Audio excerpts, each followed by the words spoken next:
Hello mga kabarya, welcome na naman dito sa channel natin, Altcoins PH1611. Now, balik tayo dito sa mga hawak nating barya. Ito yung 25 centimo na 2014. Now, itong hawak nating barya, may error po ito. Although, konti lang yung error, pero at least dito may nakita tayo na error. May added metal dito sa number 5. So, ito yung maliit na metal dito sa may number 5. Now, try natin tingnan yung mga barya na may error din, kung if ever may ganitong klaseng error yung hawak nating barya, at least may idea tayo kung magkano kaya if pwede nating itry ibenta yung mga barya natin. Now, may nakita tayo dito sa carousel, although matagal na ito, pero at least may idea naman tayo. So, ito yung barya niya, may error din. So, may kunting excess na metal.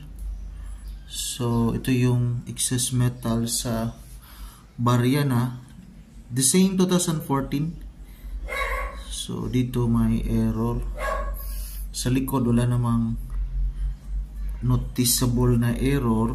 Pero, ito lang yung error. Now, try natin tingnan kung, although matagal na tong barya na may nagbibinta, pero at least may idea tayo. So, 1 year ago, yung selling value niya is 850. I doubt if may buyer na kaya ito.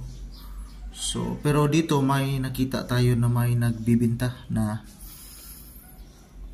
25 centavo na error. While another source naman, the same source, Carousel PH pa rin. So, dito may seller din tayo. Same, may error din. So, ito yung 2014. Then, may selling value sa dito na 250.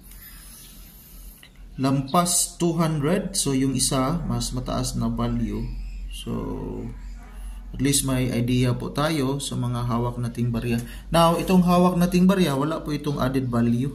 So, pero, base dito sa error, kung error lang yung pagbabasihan, so may value ito sa mga coin collector.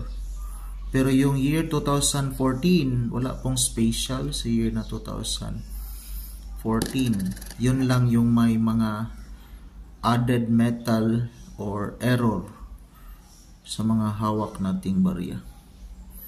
Yan na po, at least may idea po tayo yung hawak nating barya, yung error. So yun may added value pag may error yung hawak nating barya. Maraming salamat and God bless us all.